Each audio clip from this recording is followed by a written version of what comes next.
terminar hoje, porque eu comecei há 2 domingos falando sobre o que Deus está realizando em mim. Qual a obra que Deus está fazendo em meu coração? E nós lemos aqui Romanos 8, 28, que diz: E sabemos que Deus faz todas as coisas cooperarem para o bem daqueles que o amam e que são chamados de acordo com o seu propósito. E o 29 diz: Pois Deus conheceu de antemão os seus e os predestinou para se tornarem semelhantes à imagem de seu Filho, a fim de que ele fosse o primeiro entre muitos irmãos. Vamos orar. Senhor, colocamos essa palavra que temos ministrado já há 2 domingos, e nesse domingo, Senhor, eu creio na ação do Teu Espírito nos conduzindo pelas Escrituras, trazendo revelação e entendimento. Eu oro por esse ambiente, eu oro por fé, eu oro por fome nesse lugar. Nós queremos, Senhor, amar a Tua palavra. Nós queremos, Senhor, colocar a Tua palavra em primeiro lugar, como Cristiane orou aqui. O fundamento da nossa vida é a Tua palavra. Eu oro por esse plano de leitura de 10 meses, que nós possamos amar a Tua palavra. Senhor, o Salmo 138 diz que o Senhor engrandeceu, acima de tudo, a Tua palavra e o Teu nome. E nós queremos, Senhor, nessa hora pedir que a Tua palavra fale ao nosso coração, Senhor, em nome de Jesus. Amém. Então, irmãos, no primeiro domingo, eu falei que Deus está nos tornando parecidos com Jesus. Então, essa foi a primeira parte dessa mensagem. Primeira coisa que Deus está fazendo em mim e em você, através das circunstâncias. Nós enfrentamos lutas, enfrentamos tribulações, enfrentamos perdas, situações difíceis. E o que é que Deus está fazendo com isso em nossas vidas? Formando Cristo em nós. Se nós realmente correspondermos ao que Deus está fazendo, Jesus vai aparecer em nossas vidas. Nós vamos nos tornar mais parecidos com Cristo. Então, essa foi a primeira coisa que eu falei. Domingo passado, aliás, retrasado, que domingo passado foi o pastor Mauro que pregou. Então, domingo retrasado, eu falei que a segunda coisa que Deus está fazendo em nosso coração é investigando. Então, Deus, através das lutas, das tribulações, das situações difíceis, Deus está sondando o nosso coração. Tem coisas escondidas dentro de nós que só aparecem na pressão. Quando nós somos pressionados, então eu falei que ou sai coisa boa ou sai coisa ruim. Não é? E aí Deus quer nos mostrar. Deus já sabe o que tem no nosso coração, mas às vezes nós não sabemos. Então Deus precisa sondar o nosso coração, nos mostrar, para que a gente possa realmente corrigir o nosso coração. Eu falei do fogo que purifica a prata. O fogo purifica o ouro. Só há uma forma da prata e do ouro serem purificados, é através do fogo. A gente não gosta do fogo das pressões, das lutas, mas o fogo limpa o nosso coração. E hoje eu quero terminar falando da terceira coisa. A terceira coisa que Deus está fazendo Ele está me ensinando a depender dEle e a viver por fé. Vamos dizer comigo? Ele está me ensinando a depender dEle e a viver por fé.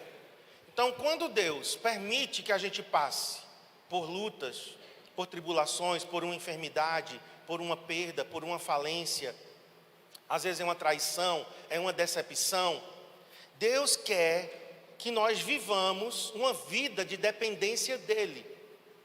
Porque às vezes a nossa fonte não está em Deus. Eu preguei isso aqui na conferência de avivamento. Todas as minhas fontes estão em Ti.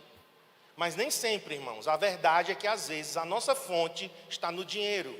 A nossa fonte está no emprego. A nossa fonte está em uma amizade. A nossa fonte está nos títulos que nós temos.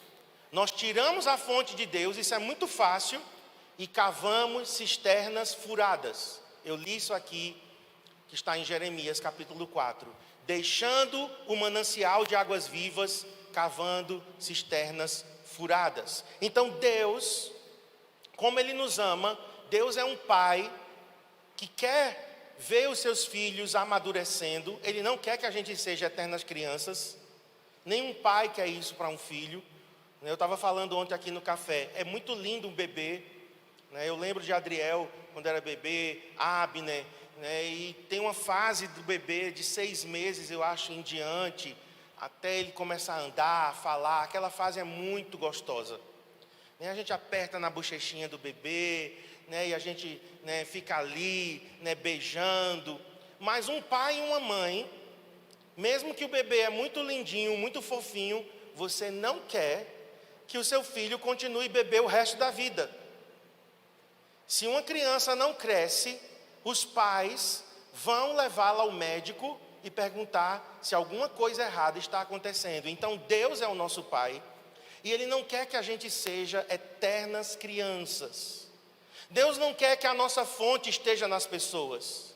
Olha para mim, as pessoas vão nos decepcionar, já se prepare para isso. Nós estamos vivendo uma geração de pessoas de vidro, de porcelana. Qualquer coisa quebra, e quebra de forma irremediável. São pessoas que derretem, manteiga e açúcar. Qualquer coisa fere, machuca, ao ponto da pessoa desistir de Deus, desistir de viver. Nós temos que estar preparados. Então Deus quer nos amadurecer. Ele quer ensinar a gente a depender dEle. Senhor, minhas fontes estão em Ti. Obrigado pelas pessoas, obrigado pelos amigos, pelo meu cônjuge, pelos meus filhos, pelos irmãos em Cristo que eu tenho, mas a minha fonte não está neles. A minha fonte não está no dinheiro, porque o dinheiro pode escassear, o dinheiro pode faltar, mas o Senhor não. Alguns estão colocando a fonte no entretenimento. É uma geração que quer viver em eterna diversão. É viagem após viagem, como se isso fosse preencher a nossa vida. Eu gosto de viajar, eu gosto de férias, eu tiro férias. Cristiane sabe que isso para nós é prioridade. Levar a minha família em férias, de vez em quando eu viajo com Cristiane, programo uma viagem de um dia, para a gente sair, para a gente visitar amigos. Fizemos isso agora, aproveitamos para levar o pastor Gésia e a pastora Mila. Fomos lá visitar o pastor Dinho, teve a igreja incendiada. Gente, saímos de lá fortalecidos. Aquele homem está cheio de fé. Eu fui lá para consolá-lo, e eu que fui desafiado a viver por fé. Ele perdeu tudo, menos as cadeiras. Perdeu o som, ar-condicionado. Saímos de lá fortalecidos. Fomos lá visitar o pastor Misael, o pastor Elbraina. Comemos juntos, nos divertimos, jogamos sinuca, rimos. Eu gosto disso, mas a minha fonte não está no entretenimento. Sabe, nós precisamos colocar um limite nisso. Porque senão a nossa alma quer viver uma eterna diversão. Como se isso fosse preencher o nosso coração. Pessoas não preenchem, dinheiro não preenche, entretenimento não preenche, viagem não preenche, dormir muito não preenche. Pelo contrário, a gente na verdade está fugindo. Então Deus quer que as nossas raízes estejam nele. A gente não sabe, irmãos, o que vai acontecer daqui para o fim da nossa vida. Você sabe o que vai acontecer até lá no final? Graças a Deus que a gente não sabe, né? Imagina você saber o dia da sua morte. E de que você vai morrer. Já tem exames aí que as pessoas estão fazendo, investigando no DNA, se elas vão morrer de câncer, por exemplo. Eu não quero saber. Se está lá no DNA, o Senhor é quem guia a minha vida, o Senhor é quem conduz a minha vida, eu dependo do Senhor. Para que eu vou saber de que eu vou morrer? Isso vai gerar em mim o quê? Medo, ansiedade, pânico. Já tem gente que é meio hipocondríaco, né? Estou olhando para umas aqui, você fala de uma doença, ela já começa, eu estou sentindo algo no meu coração. Tem uma amada aqui que é assim, né? A gente fica brincando com ela, né? Eu tinha uma tia que era hipocondríaca. Então, se você tomasse um remédio e sobrasse 2 na caixa, ela dizia, não jogue fora não. Me dê que eu tomo, vai que sirva para mim alguma coisa. Aí ela dizia, eita, acho que amanhã eu vou amanhecer gripada. Ela mesma aplicava injeção nela. Era daquela época de injeção de vidro, não sei se você é dessa época. A ampola era de vidro, aí escaldava na água fervendo, e ela aplicava nela. Ela tomou tanto remédio, que ela morreu. E 3 anos depois, quando for desenterrar ela, ela estava mumificada. Eu brinco que ela era tão ruim que a terra não quis nem comer. Estou brincando, gente. Que maldade com a minha tia. Ela era presbiteriana, ia na Congregação Cristã do Brasil e fazia uns despachos de macumba.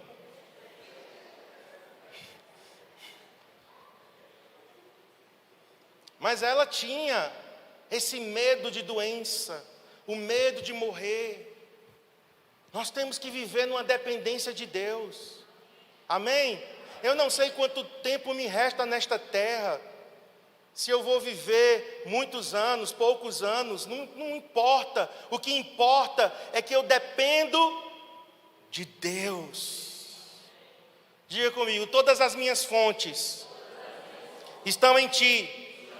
Diga, cada dia, Senhor, Tu estás provendo para todas as minhas necessidades. Vamos ler Deuteronômio 33, 25. O ferro e o metal, eu vou ler na corrigida. O ferro e o metal será o teu calçado. Aqui é uma bênção que Moisés está dando a uma tribo específica chamada Asser. O ferro e o metal será o teu calçado. E eu quero agora falar sobre o final desse versículo. E a tua força será como os teus dias. Diga, a minha força será como os meus dias. O que é que esse versículo está dizendo? Que para cada dia Deus vai nos fortalecer. Amém? Para cada dia da nossa vida.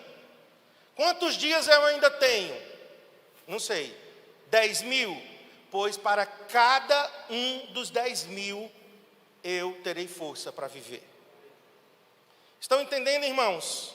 Deus quer nos ensinar, através das circunstâncias, uma vida de inteira dependência e uma vida de fé, porque o justo vive pela fé.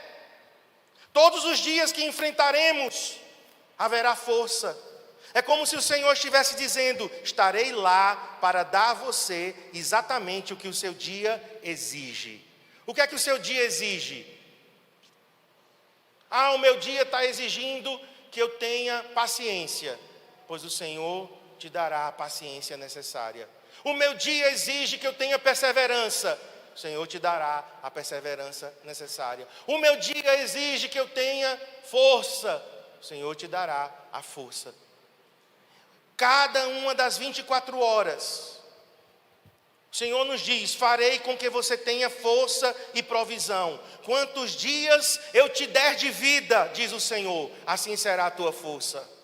Por isso viva um dia de cada vez. Estamos dando aqui um remédio para a ansiedade. Pílulas contra a ansiedade, qual é? Viva um dia de cada vez. Alguém disse que depressão é o quê? Excesso de passado. Quem é deprimido é porque não resolveu o seu passado. O passado está pesando. E a ansiedade é o quê? Excesso de futuro. Excesso de preocupação com o amanhã. E tem gente que está nos dois, deprimido e ansioso. Você precisa se libertar dos fardos do passado, das culpas, dos erros, das falhas, das faltas. E você também precisa se libertar dessa ansiedade, desse medo do futuro. Quantos dias, diga quantos dias, Deus me der de vida, Ele suprirá todas as minhas necessidades, em Cristo Jesus. Você crê nisso? Aplauda o Senhor nessa manhã.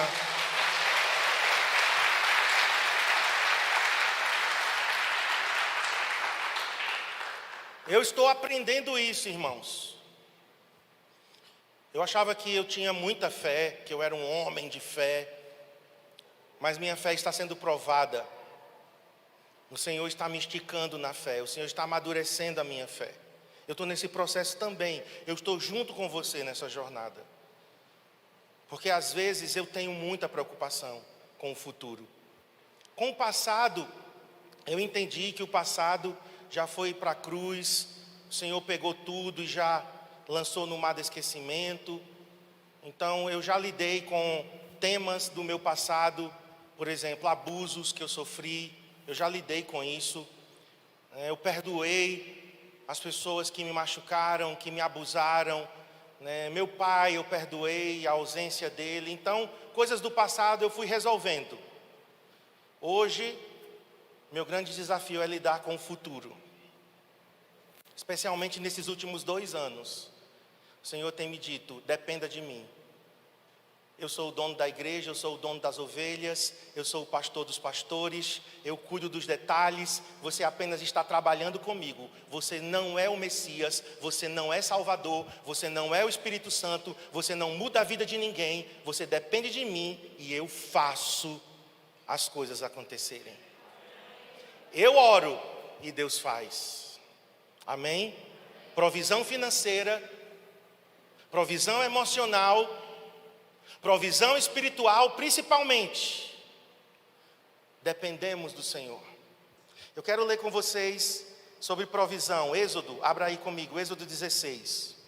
Nós vamos ler o verso 4, depois o 15 ao 18. Nesse texto, nós temos o maná. A palavra maná é uma palavra hebraica que significa, o que é isso? A palavra maná é uma pergunta, o que é isso?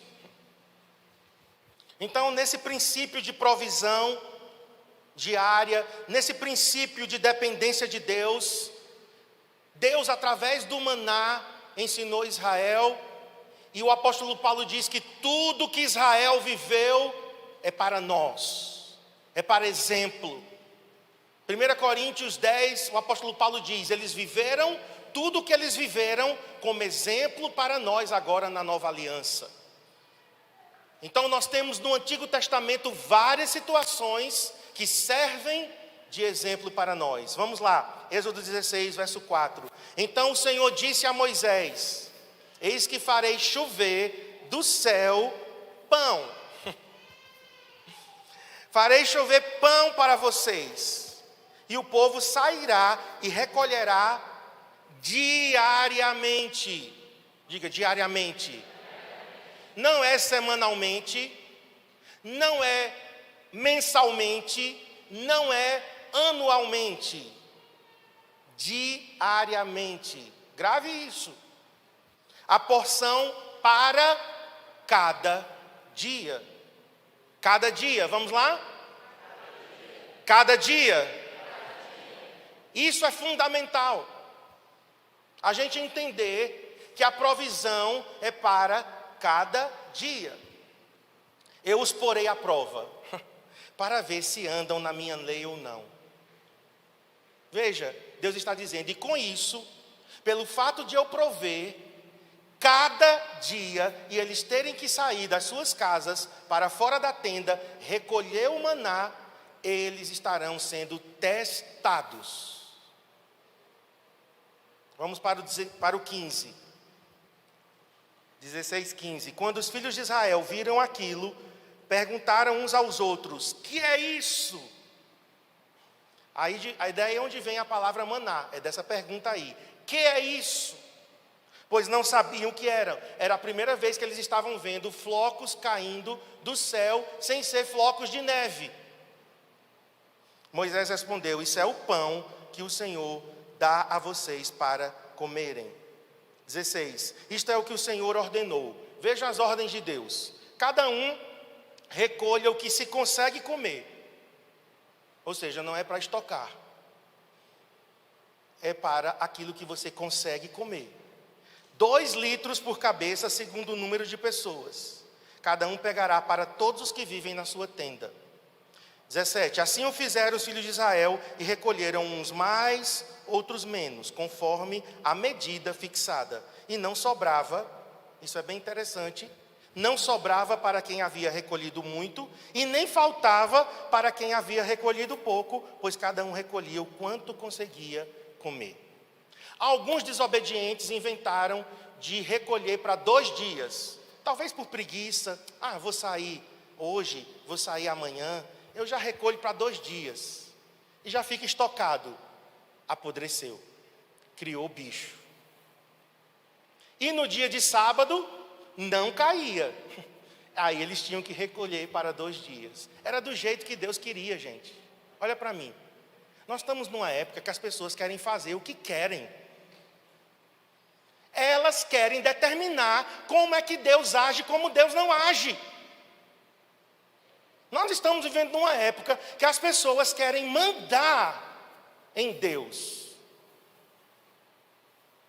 Deixa eu te dizer, Deus não vai ser mandado por nós, não. Deus não vai se dobrar à nossa vontade. Somos nós que vamos nos dobrar à vontade de Deus. Você está numa quebra de braço contra Deus? Faça isso não. Já te aconselho. Porque quem vai sair quebrado somos nós. Quando um princípio é quebrado, o princípio nos quebra. Pastor Cote diz isso. Ou é Luciano Subirá? Alguém disse. Cote. Você quebra um princípio, o princípio te quebra. Porque princípios são para nos proteger. Você está numa jornada, numa estrada, e uma curva tem uma coisa chamada guard-rail. É aquela barra de metal que protege. Um trem anda num trilho. E nós estamos em uma geração que as pessoas querem fazer o que querem, e querem que Deus ainda faça o que elas estão determinando, quebrando princípios e querendo que Deus cumpra a sua parte. Deus não vai fazer isso, irmãos. Deus disse: é para 1 dia. Recolham o suficiente para 1 dia. Colheram para 2, deu bicho. Aí Deus disse: agora, na véspera do sábado, recolham para 2 dias. Para aquele dia e para o sábado, porque no sábado eles não trabalhavam. Pois teve gente que saiu no sábado para recolher. Quando chegou lá, não tinha maná. Quebraram a cara. Por quê? Porque quiseram fazer do seu próprio jeito. Não tem jeitinho brasileiro, não tem gambiarra. Nas coisas de Deus é do jeito que Deus quer. Essa é uma mensagem que essa geração não quer ouvir. A mensagem que essa geração quer ouvir é: façam o que quiserem, desobedeçam, façam o que o seu coração está pedindo. Inclusive na igreja as pessoas querem fazer o que elas querem. E tem muitos pastores que estão cedendo para não perder membros, para não perder dizimistas. Eu fico sozinho, mas eu não quebro os princípios de Deus.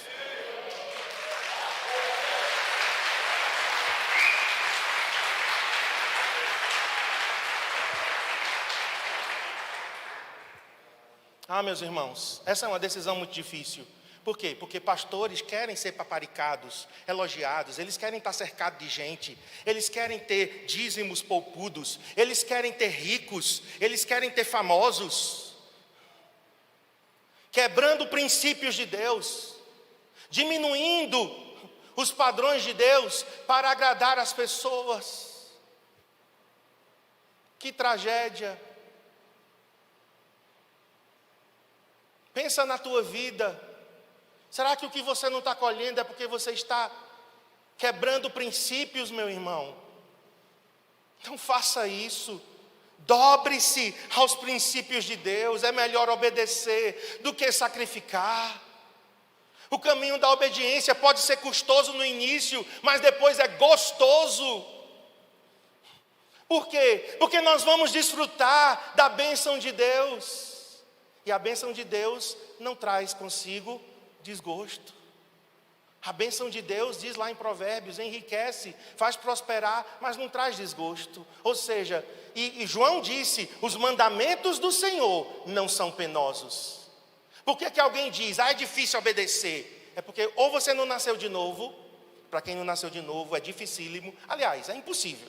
Quem não nasceu de novo não consegue obedecer os princípios de Deus. É difícil, é impossível. Ou você é um crente carnal. Crente carnal vai achar difícil crucificar a carne, porque a carne é tinhosa. A carne é igual barata, é igual a lagartixa. Barata, às vezes você pisa nela, ela ainda fica saracoteando. Você corta o rabo do calango e o rabo fica... Quem já matou galinha aqui da forma errada, você corta o pescoço da galinha e ela sai correndo no meio do quintal com a cabeça balançando e espalhando sangue para todo lado. Aquilo dali é um retrato da carne. Eita, defunto ruim de se enterrar.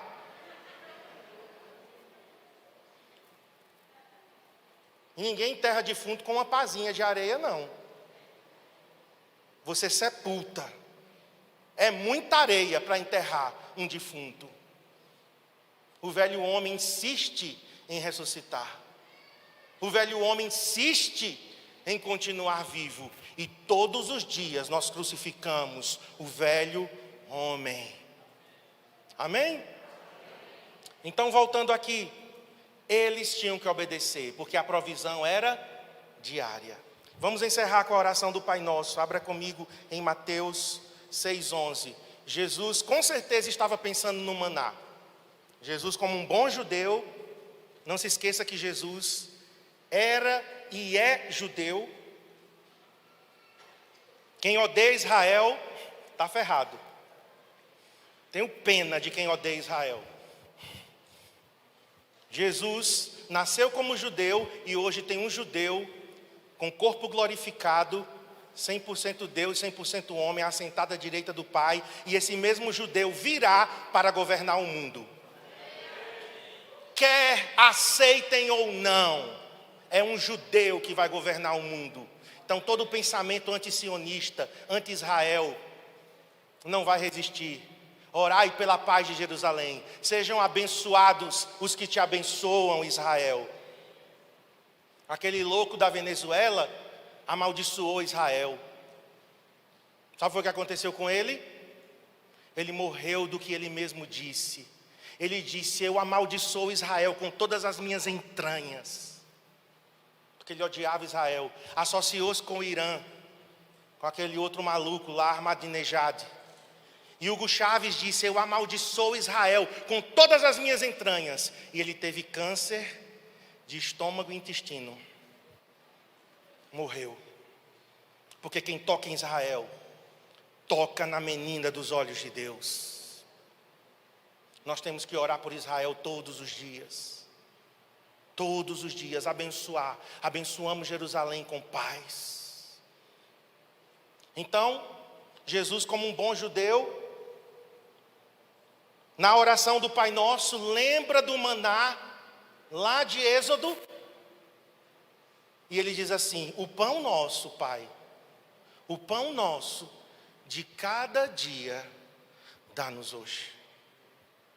Eu orava isso aqui, e tem crente que ora como uma reza, né? Pai nosso que estás no céu, santificado seja o teu nome,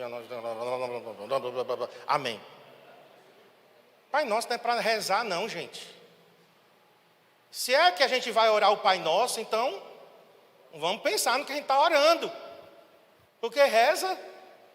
E aqui quando chega nessa parte eu digo a vocês, eu orava isso aqui sem nem pensar no que eu estava orando.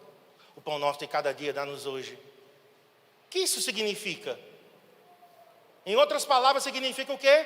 A provisão para aquele dia, o suficiente para aquele dia, o bastante para aquele dia, me dá hoje. Senhor, em outras palavras, pegando o exemplo de Israel, o maná só vai cair hoje. Amanhã ele cai para amanhã. E depois de amanhã ele cai para depois de amanhã. Ou seja, a minha força será conforme os meus dias. Dia após dia. É uma vida de fé. O justo viverá pela fé. Então tem gente que quer 31 de dezembro garantir o ano todo. Eu me vesti de branco e fui para a igreja. Grande coisa. É pai de santa? É? Não sei como dizer assim, ainda levei umas flores para oferecer a Jesus. Quer garantir a bênção para o ano todo em um dia, em uma viradinha de ano de 2 horas, um culto de 10 à meia-noite. Para com isso. Tu vai garantir a bênção para 1º de janeiro. Estamos consagrando o restante do ano, mas significa o quê? Que para cada dia daquele ano, nós vamos depender de Deus. Aí tem gente que não é 31 de dezembro, é domingo da ceia, hoje. Mesa bonita, parabéns, Zefinha, Natan, as irmãs que prepararam a ceia, com a pastora Cléo. Aí tem gente que diz, não, eu vou no domingo da ceia, porque eu tomando a ceia no primeiro domingo, chega eu estou me arrepiando, olha. E é do lado esquerdo, se é do esquerdo é de Deus. Gente, eu já vivi isso, viu? Eu era tão místico, que arrepio do lado esquerdo era de Deus. Do lado direito, que o lado esquerdo era o lado do coração, né? Então a gente já vai mistificando, né? Então do lado esquerdo, do lado do coração é de Deus. Do lado direito é do cão. Teve um dia que eu me arrepiei dos 2 lados.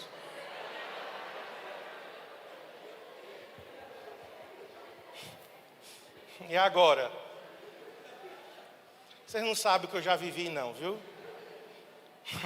Depois eu vou escrever um livro. Vou escrever um livro das minhas experiências pentecostais. Não, eu vou no domingo da ceia que eu vou garantir a bênção para o mês todo. Não. Domingo da ceia é um domingo da gente renovar a nossa aliança com o Senhor. E, na verdade, nós estamos pedindo a bênção dEle para esse dia, consagrando a Ele o mês, mas nós vamos depender dEle todos os dias daquele mês. Mesma coisa é a pessoa, não, eu vou dia de domingo. Dia de domingo eu vou na igreja e eu garanto a bênção para a semana toda. Também não. Dia após dia. Interessante, irmãos, que a palavra aqui, o pão nosso de cada dia, essa palavra cada dia, essa expressão, ela só acontece aqui. Então, o que é que ocorre? Os estudiosos do Novo Testamento, eles precisam pegar a palavra e ver em outros textos, outras ocorrências, nos evangelhos, nas cartas, só que não tem. Então, os estudiosos ficaram debatendo, o que é cada dia, o que é. Até que encontraram uma inscrição arqueológica. Era uma lista de compras de uma mulher romana. Só que a língua era grego koiné. E a mulher, como as irmãs aqui, como eu, né? Eu sou um bom dono de casa, faço lista de compras, nunca vá para o supermercado sem lista de compras. E com fome, e com o menino junto. Estou dando dicas de economia, né? Culto de domingo é utilidade pública, né? Já falei de judeu, já falei de Israel. Agora, dicas de economia. Faz uma lista, não vai com fome e vai sem criança. Pronto, você vai comprar exatamente aquilo ali, tá certo? Eu já fiz assim, não vou fazer lista não, eu vou passando pelos corredores, e aí eu vou me lembrando, eu vou escolhendo. Ah, meu pai, quando chega no caixa, tu vai ver o que é que vai dar. Ela fez uma lista, essa mulher. Farinha de trigo, ela colocou lá, e a medida que ela queria. 1 litro, no caso lá, né, 1 quilo de farinha de trigo. E a mulher colocou ao lado a expressão que Jesus orou no Pai Nosso. Porque a língua que Jesus escreveu foi o grego koiné, e ela estava fazendo também uma lista em grego koiné. E a expressão dela era 1 quilo de farinha de trigo, suficiente só para um dia. E aí os estudiosos, coisa tão simples, né? Cada dia significa o quê? Cada dia. Mas teólogo gosta de complicar. Então, traduzindo, para a gente orar agora, estou encerrando. O pão nosso suficiente para um dia me dê hoje. Porque o pão nosso de amanhã suficiente para amanhã eu vou orar e pedir amanhã. Chegaram para o evangelista Moody, grande evangelista. Moody ganhou muitas almas. Eu termino com essa ilustração, tá? Com esse relato. Moody, perguntaram a ele: você tem graça para morrer? Ele disse: hoje eu tenho graça para viver.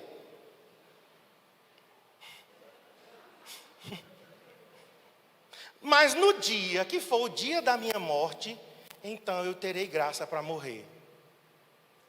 O que é que ele estava dizendo? Eu vou viver um dia de cada vez. Hoje eu estou vivo, então eu preciso de graça para viver. Porque tem gente que está vivo já querendo graça para morrer. Como é que vai ser o dia da minha morte?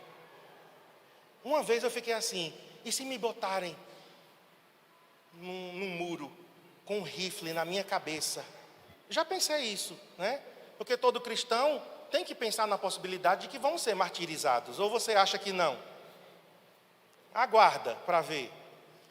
Senhor, e no dia que me botarem num muro com um rifle na minha cabeça, um AK-47, nega Jesus ou morre? Senhor, eu acho que eu vou abrir da parada. Aí o Senhor me disse: Marcos, viva hoje, porque no dia que você tiver, se você precisar estar num muro, prestes a ser fuzilado, naquele momento eu te darei graça para você não negar meu nome. Viva hoje, que você vai estar preparando o amanhã. Remédio para ansiedade. Agora vocês vão pagar uma consulta a mim, porque eu dei uma de psiquiatra agora. Vamos ficar em pé, gente. Estou brincando.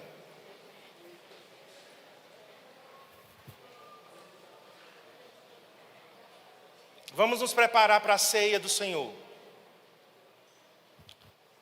Quantos irmãos, os irmãos que vão servir a ceia, já podem vir aqui à frente. Vou chamar a pastora Cristiane aqui à frente. Conclusão: todas as coisas boas, ruins, tribulação, bonança, ganhos, perdas, alegrias, decepções, não importa o que eu estou enfrentando, não importa o que eu estou vivendo, se eu sou filho de Deus, quantos filhos de Deus temos aqui? Se eu amo o Senhor, quantos amam o Senhor aqui? Se há um propósito na minha existência, quantos acham que há um propósito na sua existência? Então Deus fará com que tudo coopere, tudo contribua e acrescente para o meu bem. Eu estou parecendo com Jesus, mais parecido com Jesus. Ele está investigando as áreas escondidas do meu coração e Ele está me ensinando a viver em total dependência dEle. Viver por fé. Vamos orar agora, irmãos, pela palavra, e já vamos orar também pela ceia do Senhor.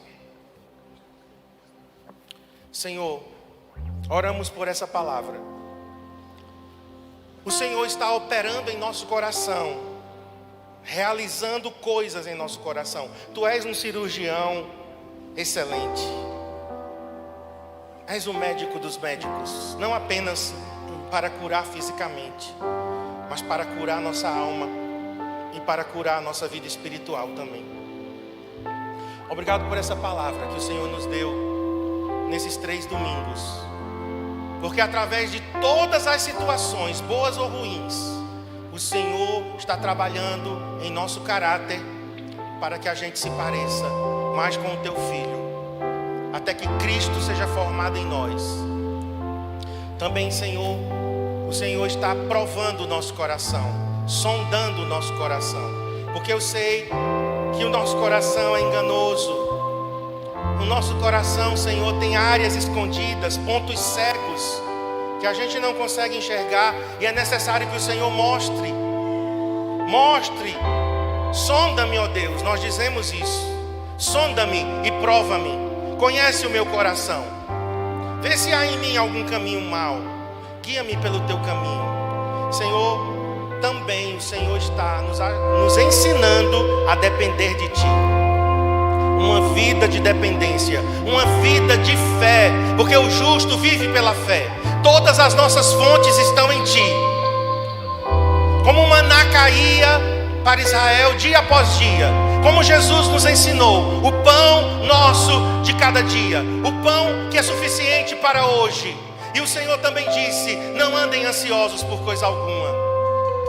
Não andem ansiosos. Busquem em primeiro lugar o reino de Deus e a sua justiça, e as demais coisas serão acrescentadas. Para cada dia basta o seu mal. Senhor, nós queremos aprender a viver essa vida de dependência. Tem pessoas aqui que estão ansiosas, preocupadas. Tem pessoas que estão aqui sufocadas pelo medo do futuro. Pessoas que estão, Senhor, preocupadas com o amanhã, com as contas, com os compromissos. Como vou sustentar a minha família? Como vai ser o meu futuro? Como vai ser o meu amanhã? E o Senhor está nos ensinando que Tu és um bom Pai, um bom Pai, um bom Pai, um bom Pai. Não é como o Pai aqui da terra. O Senhor te lembra nessa manhã: eu não sou igual ao teu pai aqui da terra. Teu pai pode ter sido muito bom, ou pode ter sido péssimo, mas eu não sou igual a ele. O Senhor te diz: eu sou muito além do que você pode ter referência de pai. Eu sou um pai bom. Eu cuido dos meus filhos. Eu não abandono os meus filhos. Eu supro as necessidades dos meus filhos. Coloque agora, querido, querida, suas necessidades diante de Deus. Vamos lá, antes da gente cear, coloque suas necessidades diante do Senhor. Qual é a tua necessidade de hoje? Não fica colocando necessidade da semana, do mês, não, de hoje. Qual a necessidade de hoje? Para essas próximas 24 horas. Você pode orar até necessidades até amanhã, meio-dia.